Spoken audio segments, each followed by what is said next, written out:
40, 50, 60 ఒక వయసు తర్వాత చదవడం సాధ్యమేనా? నిజంగానే చదువుకి వయసుకి సంబంధం లేదా?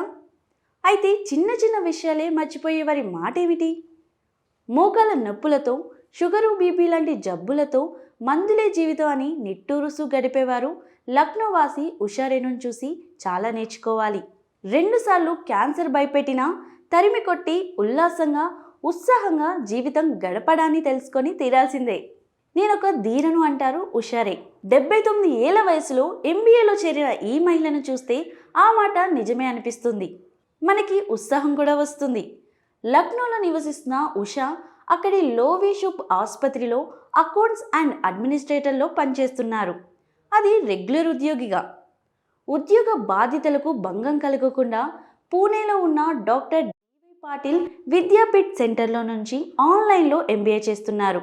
గతంలో టీచర్గా పనిచేశారు ఆవిడ. ప్రపంచమంతా తిరిగారు. అంతకన్నా ముఖ్యంగా చెప్పుకోవాల్సింది 2 సార్లు క్యాన్సర్ వ్యాధితో పోరాడి జయించారు. భర్త మరణించాక ఒక్కరే ఉంటున్నారు. రిటైర్మెంట్ తర్వాత ఖాళీగా ఉండకుండా ఉద్యోగంలో కూడా చేరారు.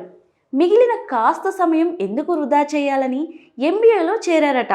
ఇప్పటిదాకా అలవాటు లేని టెక్నాలజీ, ల్యాప్టాప్ వాడటం అలవాటు చేసుకున్నారు. త్వరలో ఎంబీఏ డిగ్రీ సాధించి ఉషారే రికార్డు సాధించాలని కోరుకుందాం.